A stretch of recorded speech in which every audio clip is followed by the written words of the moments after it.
So what do the New York Yankees and a NASCAR pit crew have in common? You'd think probably not much, right? Well, today we're digging into this incredible true story that connects one of baseball's most iconic teams to the super high-octane world of stock car racing. It's a story that kind of redefines what it means to be an elite athlete and to go after a dream, no matter how late in life you are. I mean, let's be real. Baseball and stock car racing, they feel like they're from totally different universes.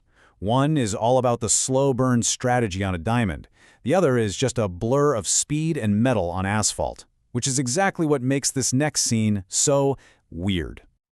Okay, picture this. It's July 2012. We're at the Indianapolis Motor Speedway. The legendary NASCAR driver Jimmie Johnson is celebrating a massive win.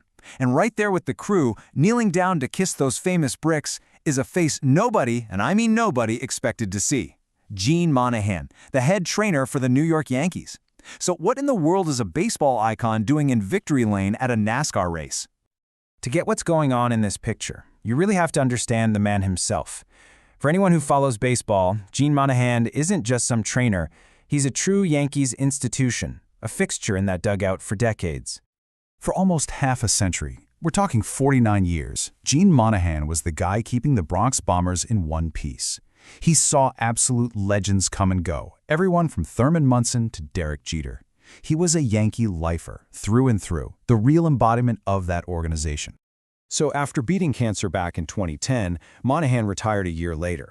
But he wasn't about to just, sit on a beach somewhere. No, this was his chance to finally go after a passion he'd had since he was a kid growing up in Florida: professional racing. He literally packed up his whole life in New Jersey and moved down to North Carolina, which is the heart of NASCAR country. But, swapping a dugout for a garage, it wasn't quite as simple as just showing up. That transition, it turned out, was incredibly tough at first. Man, you can just feel the honesty in those words. Imagine, after almost 50 years in a world with this super rigid, predictable schedule, Monahn was suddenly adrift. He felt totally lost and even started thinking he'd made a huge mistake by leaving the only life he'd ever known. He really needed a new sense of purpose. Thankfully, a friend of his made this really crucial connection to Hendrick Motorsports, and it was the perfect spot for him to land. They are basically known as the Yankees of NASCAR because of their long-term dominance with drivers like Jimmie Johnson and Jeff Gordon. It was a culture of excellence he understood.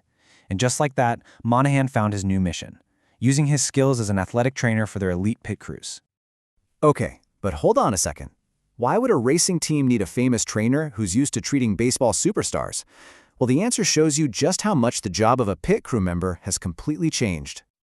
Yeah, the days when the pit crew were just mechanics who were good with a wrench, those are long gone. Today, these guys are elite, highly trained athletes. They're often recruited straight out of college football or other sports because of their raw strength, their speed, and their agility. Their job is one of the most high-pressure, coordinated team efforts in all of sports. Just try to wrap your head around the physical toll here.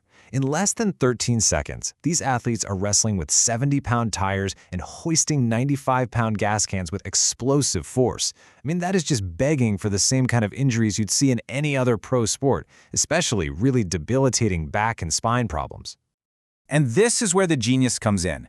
Hendrick's pit crew director, Andy Papathanassiou, he got it completely. To get that competitive edge, you have to treat your crew like professional athletes. And that means you have to focus on preventing injuries and making recovery super fast. For that, a guy with nearly 50 years of experience in the major leagues wasn't just helpful, he was an absolute game changer. And look, Monahan's value wasn't just some theory, right? He made a real, tangible impact almost immediately, and it became crystal clear during this one really dangerous incident on pit road. So during a race, Jimmie Johnson's gas man, Brandon Harder, is still refueling when the car just takes off. The gas can gets ripped out of its socket and Harder is violently dragged right into the next pit stall. He ends up with a tweaked shoulder and his muscles were just completely knotted up. And this is where Monahan's value was just undeniable. He went to work on Harder right away, using the exact same techniques he'd used on countless all-star pitchers. And the result? It was incredible. Harder was back at 100% for the very next race, without missing a single practice. That's the kind of difference a world-class trainer can make. So as Monahn gets more and more immersed in this new world of speed, he starts noticing something familiar. He realizes that the DNA of a champion, well, it looks the same, whether they're wearing a racing helmet or a baseball cap. He saw the exact same kind of elite professionalism in the five-time NASCAR champion Jimmy Johnson that he'd seen for years in the Yankees' legendary captain Derek Jeter. He basically said that both guys just wrote the book on how to handle yourself and take care of business at the absolute highest level. And despite that brutal, uncertain start, Monahn found exactly what he'd been looking for. The life he had pictured for himself all those years ago, it actually became his reality. A beautiful house near a lake, a brand new pickup truck, which was actually a retirement gift from the Yankees, and his Cocker Spaniel riding shotgun right there in the front seat. But even with a new championship team and his dream life all figured out, a part of his heart is always going to be in the Bronx. He even admits it's still too painful for him to watch the Yankees play because he misses those guys so deeply. It's just a powerful reminder that you can build a new home, you can chase a new dream, but your history is always part of who you are, proving that you can be a Yankee lifer, even in NASCAR land.